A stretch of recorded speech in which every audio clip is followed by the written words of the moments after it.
Othman Tazagart. Bonjour Yasmina. Jamal Boudouma, bonjour. Bonjour Yasmina.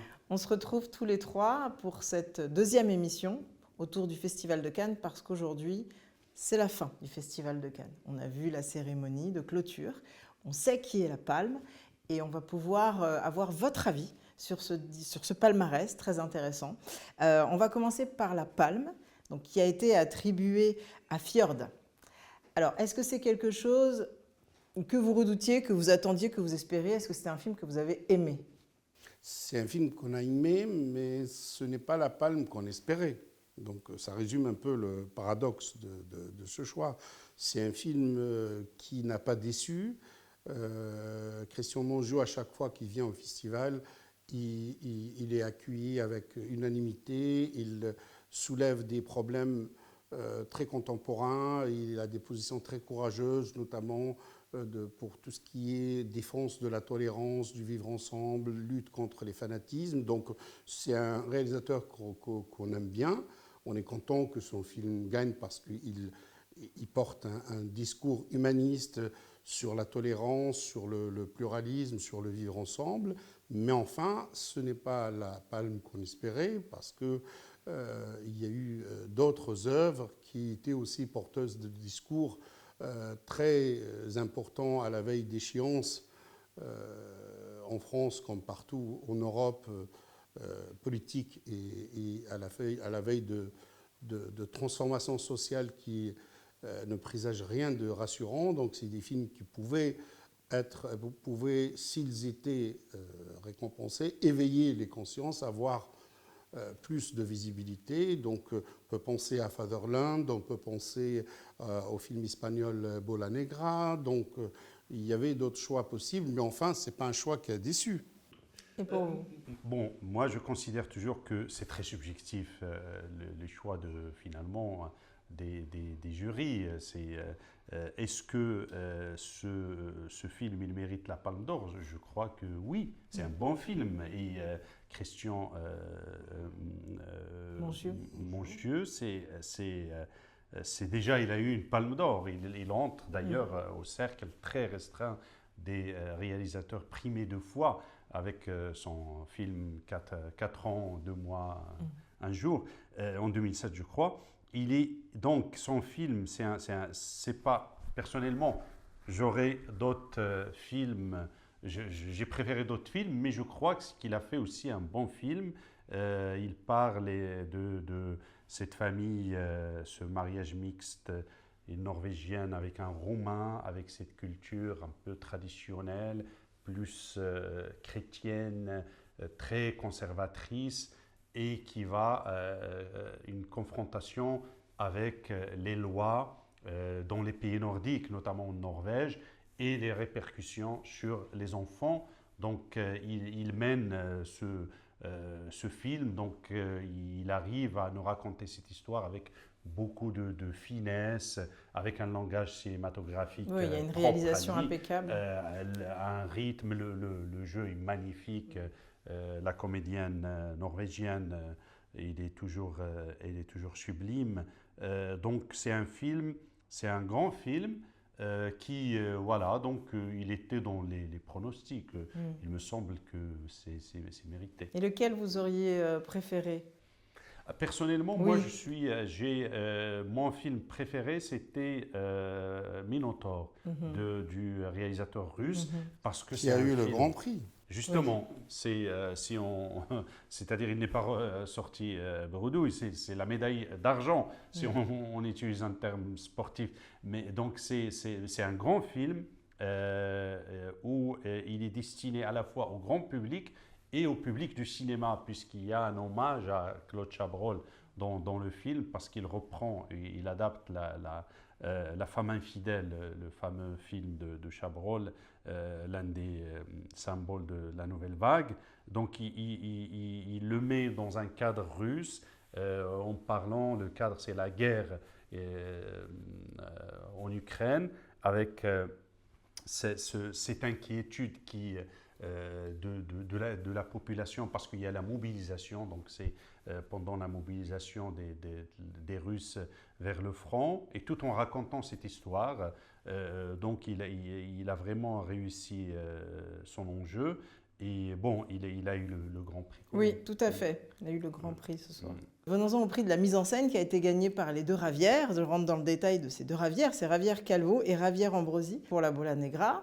Il y a eu un ex-aequo avec Fatherland. Je rappelle que le film espagnol est produit par Pedro Almodóvar. On parlera tout à l'heure de lui parce que je crois que vous avez quand même... Le grand absent. Voilà, c'est très important palmarès. de parler de Ouais, ce ouais. grand réalisateur espagnol ce soir et nous allons en parler. Mais avant ça, La Bola Negra, est-ce que ça vous a plu? Est-ce que ça méritait ce scénario? Et que pensez-vous des gagnants duo comme ça?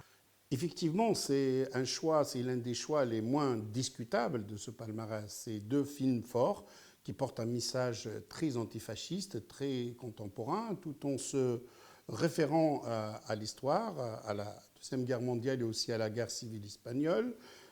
C'est des films qui ont marqué cette compétition. Et moi, je trouve qu'ils auraient mérité, ils auraient été mieux valorisés s'ils avaient eu une palme ex aequo, parce que cette année, c'est vrai qu'il y a plusieurs tendances, et il y a beaucoup de films intimistes qui mettent en scène les effondrements intimes, psychologiques. On pense d'ailleurs au film Garance, qui a été l'un des grands films oubliés de ce palmarès. Il y a eu des thématiques, disons, nombrilistes, où le cinéma se regarde lui-même, avec des mises en abîme à répétition, dans le film de Srar Farhadi, dans plusieurs films, notamment celui-là, La Bella Negra. Et il y a eu un discours, un retour à l'histoire pour se ressourcer, pour essayer d'en tirer les leçons, parce qu'on sent qu'on est à l'aube de quelque chose qui n'est pas très rassurant. Il y a une fascisation des esprits, il y a quelque chose dans l'air qui n'est pas très rassurant, et on essaye de tirer les leçons de l'histoire pour justement éviter que cela ne se répète. C'est le discours de Fatherland à travers cette problématique qui s'est posée à plusieurs reprises aux intellectuels. À chaque fois qu'on est face à un régime totalitaire, la question est: est-ce qu'on doit rester et essayer de résister à la dictature de l'intérieur en prenant le risque de cautionner plus ou moins la dictature, ne serait-ce que parce qu'en existant, on donne l'illusion d'une pseudo-liberté sous dictature, ou est-ce qu'il faut partir, et dans ce cas-là, en partant, on perd l'influence, le pouvoir moral de l'intellectuel, on s'achète une conscience en disant qu'on ne cautionne pas la dictature, mais enfin, on n'a plus prise sur le réel. Ce film l'a très bien illustré à travers un film très austère, en 4/3, filmé en noir et blanc. On en a parlé la semaine passée dans la première émission. Et à travers cette dualité de Thomas Mann et son fils Klaus. Thomas Mann était revenu en Allemagne après la guerre, juste après la guerre, pour recevoir le prix Goethe, la plus grande distinction. Et lui cautionnait à la fin le système totalitaire communiste qui était naissant. Et son fils était mort au même moment à Cannes, suicidé, parce qu'il n'a pas supporté le nazisme. Il a fui l'Allemagne et il s'est senti vaincu, même si le nazisme a été vaincu. Lui, parce qu'il est parti, parce qu'il ne voulait plus retourner en Allemagne. Donc, il y avait cette dualité. Le film était très intéressant. Et en écho, il y avait La Bola Negra à travers ce manuscrit de Lorca, qui était un manuscrit testament sur la tolérance, le droit à la déférence et la liberté. Et on sait ce que représente Lorca en Espagne. C'est le symbole même de la liberté assassinée. Et donc, ces deux films, s'ils avaient été mis en valeur à travers une palme ex aequo, ça aurait quand même une aura différente. Là, on pense que c'est des lots de consolation qui ont été distribués sans qu'il y ait une cohérence dans les choix de ce jury. C'est dommage. Qu'en pensez-vous ? Moi, je crois, pour revenir, parce que ça, c'est le discours cinématographique, pour revenir à ce prix, à l'approche artistique, je crois que les deux films, si on prend le film Bola Negra, signé par les deux réalisateurs espagnols, c'est un travail énorme de mise en scène. Il y a un récit sur 3 fils, en fait. Il y a 1932, le récit de 1937 et le récit moderne. Ça veut dire comment construire dramatiquement et mener ces trois fils, les faire rencontrer. C'est un travail énorme qu'ils ont réussi parce qu'on ne perd pas le fil dans le film. Oui, c'est très bien. Il y a une magnifique direction d'acteur aussi. Et pareil pour le film polonais De Paweł Pawlowski. sur Thomas Mann. C'est un film qui, déjà, le choix du noir et blanc pour l'atmosphère d'époque, c'est les outils, le rythme du film, la construction des personnages. Donc tout ça, c'est des grands réalisateurs. Ce qui est un peu, moi, m'a interpellé, c'est un peu l'embouteillage, si j'ose dire. C'est-à-dire 3 réalisateurs pour un seul trophée. Ça, c'est un peu, est-ce que il ex aequo, c'était pas que sur la mise en scène, sur le scénario, sur l'interprétation aussi, Oui. et féminine et D'ailleurs, il y a eu un moment de flottement très rare à Cannes quand il y a eu les remises de ce prix. Ça veut dire, on peut dire que ce jury, il manque un peu d'audace, parce qu'il faut choisir à un certain moment. Le prix du jury a été accordé à L'aventure rêvée. Est-ce que c'est quelque chose qui vous plaît? Que veut dire en réalité le prix du jury? Moi, franchement, ce film, il m'a déçu. C'est pas un film dans la compétition officielle du Festival de Cannes. C'est pas parce que c'est un film qui est original, parce qu'il est tourné sur la frontière bulgaro-turque, ça veut dire, autrement dit, la frontière turco-européenne. C'est un territoire qu'on ne connaît pas, un peu abandonné par l'Europe. Effectivement, il met en scène des acteurs semi-professionnels, mais il n'y a pas c'est-à-dire le cinéma dedans, ça veut dire la construction dramatique, le rythme du film, la construction des personnages, tout ça laisse à désirer. Okay. Mais je comprends qu'un jury, il trouve que c'est un choix audacieux de la réalisatrice allemande. Donc le prix du jury, c'est un prix très subjectif là, et en l'occurrence, il l'est vraiment. Vous êtes d'accord avec... Oui, le prix du jury, avant d'ailleurs, ça s'appelait le prix spécial du jury. C'est la preuve que c'est un prix spécial. Mais là, venir récompenser le seul film qui n'a pas été apprécié par tout le monde, parce que contrairement à d'autres sélections, cette année, il n'y a eu aucun film qui a été rejeté. Peut-être que le film Les Histoires de nuit n'a pas plu, parce que, non pas qu'il soit pas bon, mais parce qu'on ne comprenait pas ce qu'il faisait à Cannes, parce que ça se terminait dans une espèce de violence nihiliste qui n'a aucune portée symbolique ni aucun sens. Mais enfin, le film qui a déçu, c'est celui-là, c'est le film allemand. Donc, dans une sélection aussi variée, aussi riche, venir récompenser un film, le seul film qui n'a pas fait consensus, c'est plus que de l'audace, c'est un peu paradoxal.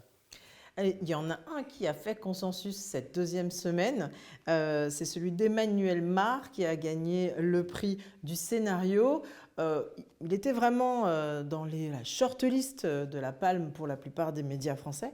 Qu'est-ce que vous avez pensé de ce film? Est-ce que le prix du scénario est celui qu'il lui fallait? Bien mérité. Moi, j'ai aimé Notre Salut, ce film, parce que il est construit autour d'un anti-héros. Déjà, ça fait... Parce qu'on a un autre film qui parle de la même époque, c'est la Deuxième Guerre mondiale, juste après la défaite de 1940. Il y a l'autre film, Jean Moulin de Laszlo Nemes, qui est... là, on est devant un film avec les codes du film d'époque. C'est un film noir aussi, donc, qui montre cette confrontation entre Klaus Barbie, le tortionnaire, et Jean Moulin. Là, on est dans la même époque, mais avec un film qui bouleverse les codes du film historique, en fait. Parce que déjà, le choix d'un Français ordinaire qui est un ambitieux ingénieur qui essaye de, il cherche une place Chef du management. du management, Le management. prononcé, c'est un pionnier Oui. en France, donc qui cherche un poste, en fait, il cherche son avenir dans cette administration. Il va le trouver, mais avec beaucoup il était un peu humilié. On voit des scènes, justement, ça fait partie du personnage qui accepte l'humiliation, qui est un peu lâche, mais il finit par devenir sympathique. Et le film, en plus, c'est une aventure personnelle du réalisateur et scénariste aussi, Emmanuel Mar, parce qu'il s'agit des correspondances de ses arrière-grands-parents. C'est les correspondances qui font un fil rouge dans le film, parce que les vraies correspondances, ils sont présents dans le film. Et c'est aussi la fameuse banalisation du mal de Oui, Hannah Arendt. Hannah Arendt. Donc c'est un film qui mérite Il méritait un prix de scénario, même un autre prix aussi. Moi, Oui. j'aurais souhaité un autre prix. Moi aussi. Moi, j'ai trouvé que c'était particulièrement pertinent de lui donner le prix du scénario. Et d'ailleurs, lui-même, quand il a reçu le prix, avait dit quelque chose qui est très français. Et il a dit il était content d'avoir le prix du scénario parce que la première chose qu'il a dit aux équipes en arrivant le premier jour du tournage, c'est qu'on n'allait pas tourner le scénario qui était écrit. Donc, il y a effectivement un scénario qui est bien ficelé, millimétré, etc., mais qu'on a mis de côté pour essayer d'aller vers le plus d'authenticité, le plus de spontanéité pour justement, petit à petit, par couches successives, essayer de dessiner ce portrait de collabo qui n'est pas un salaud, ni un monstre, ni un sanguinaire, ni un fanatisé, mais juste un bureaucrate bête et discipliné. Et on est tout à fait dans la thématique de la banalité du mal que Hannah Arendt avait théorisé en allant au procès d'Eichmann à Jérusalem. Elle s'attendait à rencontrer un monstre comme on en a vu au procès de Nuremberg. Et effectivement, elle s'est retrouvée face à un petit bureaucrate minable, lâche, mais discipliné, qui ne s'occupe de rien d'autre que de faire correctement son travail pour ne pas mécontenter ses chefs, d'essayer d'avancer dans l'échelon bureaucratique, etc., et qui ne pense qu'à sa petite personne et à sa petite vie en oubliant tout le reste. Et c'est ce qu'on retrouve ici. C'est une première fois, parce qu'il n'y a pas eu de film français tourné à Vichy. Oui. Et puis De Gaulle avait dit Vichy n'existe pas, ce n'est pas la France. Donc on a évacué ce sujet-là. Donc il nous met dans cette société où tout le monde est collabo. Donc il n'y a pas de méchants ou de moins méchants, tout le monde est collabo. Et lui, il arrive au début avec une espèce d'illusion patriotique en disant pour se relever du désastre qu'il y a eu. D'ailleurs, il avait écrit, le grand-père du réalisateur, l'arrière-grand-père avait écrit un livre qui s'appelle Notre salut. Et il part avec une bonne intention. Et puis, petit à petit, par glissement successif, il devient le salaud ordinaire qui fait le gros des bataillons des fascismes, parce que les fascismes naissent par la trahison des élites de gauche comme de droite, mais c'est des élites qui sont minoritaires, mais grâce à un discours populiste qui n'est jamais ni de gauche ni de droite, mais qui fait la jonction des deux, et grâce à un discours populiste, ils arrivent à soulever des masses, et dans les masses, on trouve beaucoup de petits bureaucrates comme ça, bêtes et disciplinés, qui sont ni des sanguinaires, ni des fanatisés, mais des soldats bien disciplinés qui donnent à la terreur son caractère de masse et qui est le plus terrifiant. Je crois que le procès d'Eichmann a été plus terrifiant que le procès de Nuremberg. Parce que Nuremberg, on avait les chefs, on savait, c'était des salauds, c'était les chefs, c'était ceux qui ont planifié la Shoah. Et chez Eichmann, on retrouve un petit dictateur, un petit bureaucrate qui dit non, moi, je n'ai fait que appliquer les ordres. Et puis, dans le film, on voit bien comment ils arrivent à faire abstraction du fait qu'ils livrent des centaines de personnes à l'extermination et puis ils peuvent l'après-midi, après le travail, aller en pique-nique, Oui. en En famille. plus de ça, Timane, c'est un film très actuel parce qu'il ne s'agit pas Oui. uniquement de 40. C'est pourquoi il y a un bouleversement des codes du genre. Oui, Parce on a vu la musique, il date d'après l'époque, comment il parle. Parce qu'il s'agit de dire, c'est un retour. Il y a le film que Henri Marre et Paulette, ils vont au cinéma le regarder. C'est le film L'Éternel Retour, écrit par Jean Cocteau. Ça veut dire, ce fascisme, il y a un éternel retour. C'est ça aussi la force de ce film, qu'il est d'actualité. Oui, quand on vous entend parler, on a le sentiment vraiment qu'une palme d'or s'est perdue. Pourquoi pas? Ça aurait pu être intéressant qu'un film français soit mis à l'honneur. Parce que je voulais vous entendre sur les oubliés. Les films qui vous ont plu et que vous auriez voulu voir dans ce palmarès et qui n'y sont pas du tout. Peut-être l'espagnol, le fameux espagnol, le grand réalisateur espagnol, Almodovar. Oui, effectivement, Almodovar, bon, il est plus grand que les prix, si j'ose dire. Voilà, Il est toujours, ça revient toujours, c'est l'éternel retour. C'est-à-dire, Almodovar, il est toujours, quand il est présent, il est toujours, on dit que c'est la Palme d'Or, ça devient un classique maintenant. Alors que le problème d'Almodovar, c'est pas un problème, mais le film, ces derniers films, notamment celui-là, c'est une mise en abîme. Il est un peu nombriliste parce qu'il parle de lui-même. La perte d'inspiration. Le titre, c'est autofiction. Bien sûr. La perte d'inspiration pour un réalisateur. Donc, avec ce récit, double récit, en fait, le scénario qu'il est en train d'écrire, et voilà, qui met en scène une réalisatrice. C'est un grand film, mais il n'imprime pas suffisamment, peut-être, alors que donner une palme d'or à Almodovar, ça honore aussi le festival. Oui, c'est un cinéaste qui a plus que bouleversé les codes, qui a regardé tous les genres et toute la société dans les yeux et qui pourtant n'a jamais été récompensé.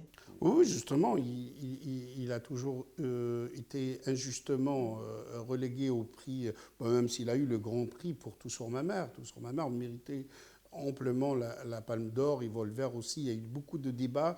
C'est l'une des polémiques les plus célèbres du festival. Mais même si Almodovar était un peu en panne d'inspiration, même si moi je trouve qu'il arrive à construire autour de ça un film intéressant, le cinéma espagnol n'est pas en panne d'inspiration. C'était la saison la plus riche du cinéma espagnol. On attendait ça depuis 10 années parce qu'il y a quand même un renouveau dans le cinéma grâce aux séries Netflix. Et justement, les deux réalisateurs de Bola Negra viennent de la série. Ils ont fait aussi du théâtre.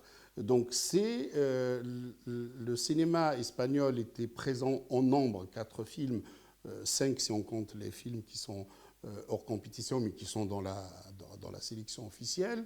Et les films n'ont pas déçu, ni Bola Negra, ni L'être aimé. Donc, moi, je me disais qu'il y aurait forcément une palme espagnole.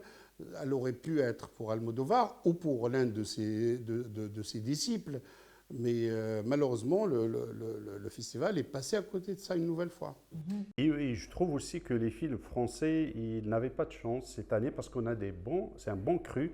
C'est de très bons films français même le film d'ouverture, on en a parlé dans l'émission précédente. Mais là, on a par exemple Garance qui largement mérite au moins un prix d'interprétation pour Adèle Exarchopoulos. Exactement. Il mérite La vie d'une femme avec Léa Drucker aussi qui est magnifique.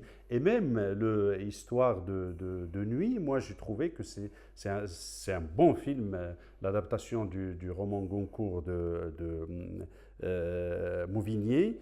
C'est un bon film parce qu'il y a une intrigue, il y a du suspense. Effectivement, la fin, il était un peu... le carnage, il n'était pas très réussi, mais c'est un bon film qui aurait mérité un prix quelconque. Donc je trouve qu'il y avait un peu une injustice vis-à-vis du film français dans cette édition. Et qu'est-ce que vous pensez justement des thématiques qui reflètent peut-être nos angoisses et chacun des discours, on peut parler du discours du réalisateur russe par exemple, chacun des discours reflétait et témoignait de notre société, de notre monde qui va mal. Et l'an prochain, on sera 80e édition, quelques semaines, 15 jours après l'élection présidentielle. Donc, qu'est-ce que vous pensez de la sélection de cette année qui raconte notre vie et notre histoire, et qu'est-ce que ça présage de l'année à venir? Je crois que le Festival de Cannes, il était toujours une sorte de miroir de l'époque. Il essaye un peu de refléter ce qui se passe dans le monde. On le voit, cette sélection. Parfois, on dit qu'il y a beaucoup de films de guerre, de Deuxième Guerre mondiale. Mais finalement, c'est notre époque aussi. On oublie qu'il y a des guerres en ce moment, qu'il y a un retour du fascisme, notamment ici en France. Il y a une crainte par rapport à ce qui va se passer en mai 2027. Donc tout ça, c'est reflété par cette sélection. On a vu les films qui parlaient de la Deuxième Guerre mondiale et même la Première Guerre mondiale, avec c'est toujours c'est un autre thème aussi très présent, c'est la mise en abîme. Ça veut dire qu'on a beaucoup parlé du cinéma dans le cinéma, dans l'écriture. Dans Farhadi, on a une écrivaine, et aussi on a les métiers du son et tout ça dans cet atelier magnifique, dans cet appartement que l'écrivaine espionne. On a dans le film qui a eu le prix d'interprétation, le film belge Coward. On a aussi le théâtre dans le cinéma, ce couple magnifique de ces deux jeunes avec cette qui ont gagné le amoureuse prix d'interprétation. Effectivement, et aussi on a le Almodovar, on vient de parler sur le mise en abîme, le cinéma dans le cinéma. Donc c'est aussi les thématiques qui dominent cette sélection et qui est une miroir de notre époque. La guerre et le retour du fascisme, c'est malheureusement c'est quelque chose de très actuel. Ça annonce aussi la 80e édition. Oui, effectivement, aujourd'hui, dans cette sélection, on a un miroir qui reflète nos craintes, nos appréhensions sur cette fascisation des esprits. Il y a le trumpisme, il y a le risque des extrêmes en France qui pourraient accéder au pouvoir l'année prochaine, qui soient d'extrême droite ou gauche d'ailleurs. Il y a le poutinisme, il y a des guerres partout.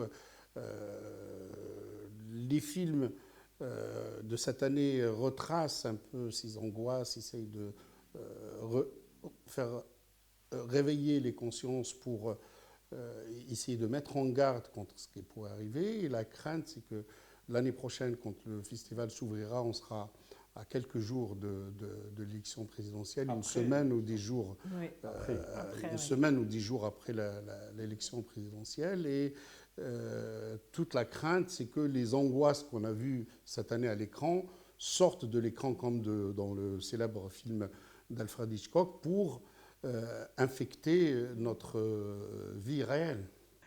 Donc l'idée, c'est de se donner rendez-vous l'année prochaine pour voir si nos craintes se confirment ou pas dans une autre sélection. En attendant, je vous souhaite une très bonne soirée. Mais il faut continuer de rêver, Yasmina, parce que le cinéma, c'est aussi le rêve. Exactement. Et c'est aussi la résistance. C'est vrai. C'est la sélection de cette année, quelque part. Tout ça est très fidèle. Merci beaucoup. Merci Yasmina.